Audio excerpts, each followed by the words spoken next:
13. 그 뒤 이틀 동안 로스토프는 자기 집에서 돌로호프를 보지 못했고 찾아가 보아도 출타 중이었다. 사흘째 되던 날 그는 돌로호프로부터 편지를 받았다. 나는 자네도 잘 알고 있는 원인으로 앞으로 자네 집에 출입하지 않을 결심일세. 그리고 부대로 돌아가려고 생각하고 있으므로 오늘 밤은 친구들을 초대해서 송별연을 베풀기로 했네. 영국 호텔로 와주게. 로스토프는 지정된 날 밤 10시경 극장에서 나와 영국 호텔로 찾아갔다. 그러자 이날 밤 돌로호프가 빌린 호텔의 특실로 곧 안내되었다. 한 20명가량이 탁자 주위에 모여있고 돌로호프는 두 자루의 촛불 사이에 자리를 잡고 있었다. 탁자 위에는 금하며 지폐가 흩어져 있고 돌로호프가 은행놀이의 트럼프를 나누어 주고 있었다. 돌로호프의 청혼과 소냐가 그것을 거절한 이후 니콜라이는 아직 그를 만나지 않았으므로 두 사람이 얼굴을 마주 대하게 될 것을 생각할 때마다 그는 일종의 거북스러움을 느끼는 것이었다. 밝고 냉랭한 돌로호프의 시선은 마치 오래전부터 기다리고 있었다는 듯 아직 문간에 서 있는 로스토프를 맞았다. 오랜만이군 하고 그는 말했다. 고맙네. 잘 와주었어. 잠깐 기다려주게. 이제 곧 끝날 테니까. 곧 인류식가가 합창대를 데리고 올 거야. 나는 2번 자네 집에 들렀었지. 로스토프는 얼굴을 붉히면서 말했다. 돌로호프는 대답하지 않았다. 자네도 해도 좋아 하고 그는 말했다. 이 순간 로스토프는 언젠가 한번 돌로호프와 나눈 적이 있는 묘한 이야기를 생각해냈다. 요행을 바라고 노름을 하는 것은 어리석은 녀석뿐이야 하고 그때 돌로호프가 말했던 것이다.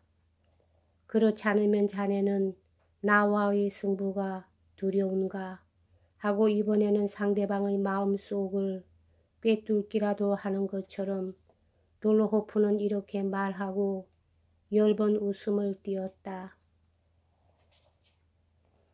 로스토프는 이 10번 웃음 뒤에서 돌로호프가 클럽에 있어서의 연애 때와 똑같은 기분이 되어 있다는 것을 알아챘다.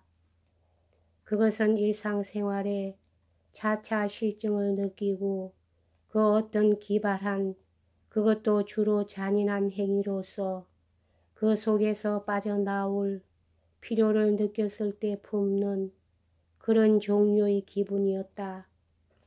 로스토프는 쑥스러워졌다. 무엇인가 돌로호프의 말에 응할 수 있는 적당한 농담을 마음속에서 찾았으나 쉽사리 발견되지 않았다.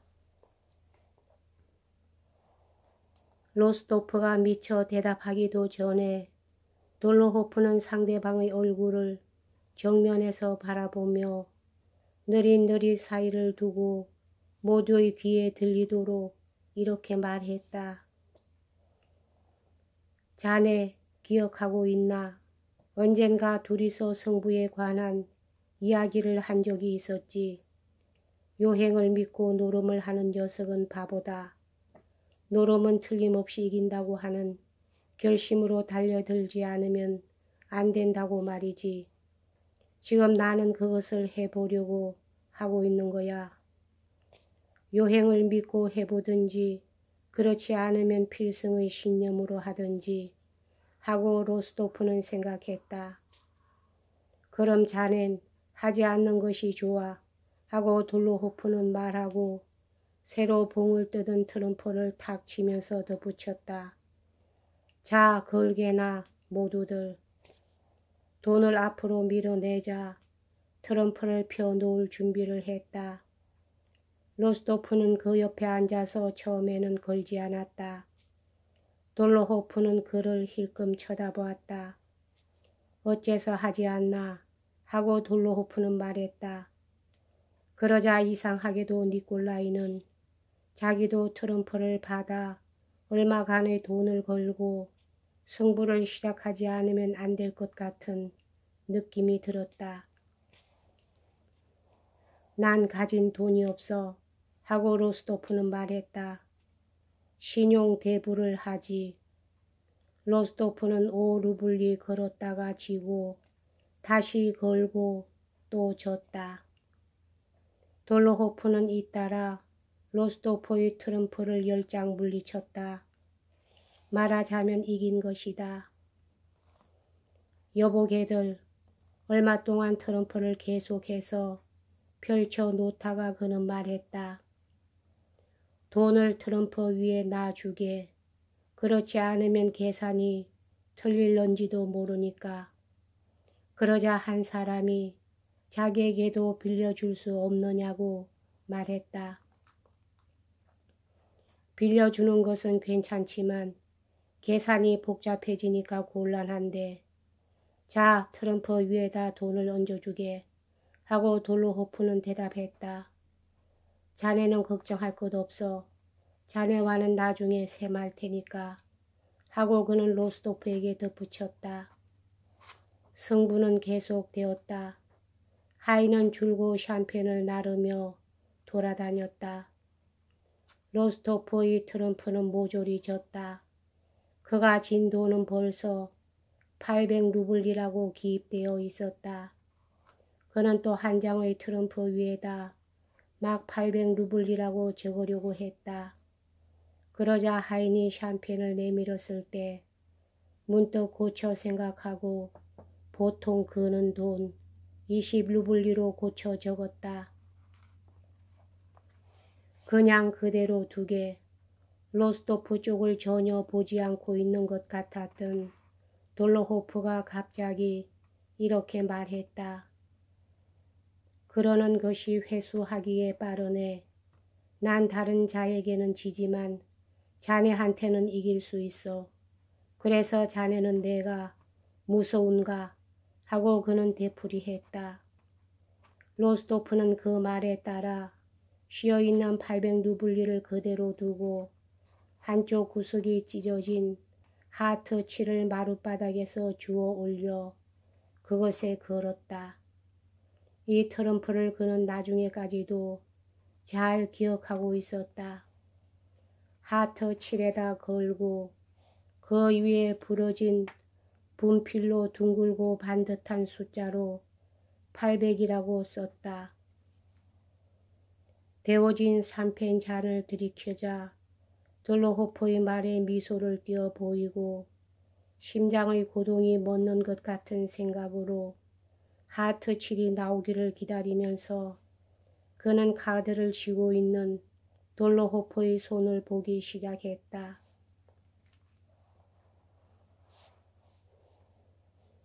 이 하트 7이 이기느냐 지느냐 하는 것은 로스토프에겐 큰 뜻이 있었던 것이다. 지난주 일요일 일리아 안드레이치 백작은 아들에게 2000루블리를 주고는 늘 군색한 돈 이야기를 하기 싫어하는 그 롯은 드물게 이것은 5월까지의 마지막 돈이니까 앞으로 좀 더 절약해 달라고 부탁했었다. 니콜라이는 이것도 너무 많을 정도니 봄까지는 더 이상 돈을 청구하지 않을 것을 맹세한다고 대답했었다. 그런데 지금 그 돈 중에서 남아있는 것은 불과 1200루블리였다. 따라서 이 하트 7의 패배는 단순히 1600루블리의 이름을 의미할 뿐만 아니라 아버지에 대한 맹세를 저버리지 않으면 안 된다는 것을 뜻하고 있었다. 그는 심장이 얼어붙는 듯한 생각으로 돌로호프의 손을 바라보면서 생각했다.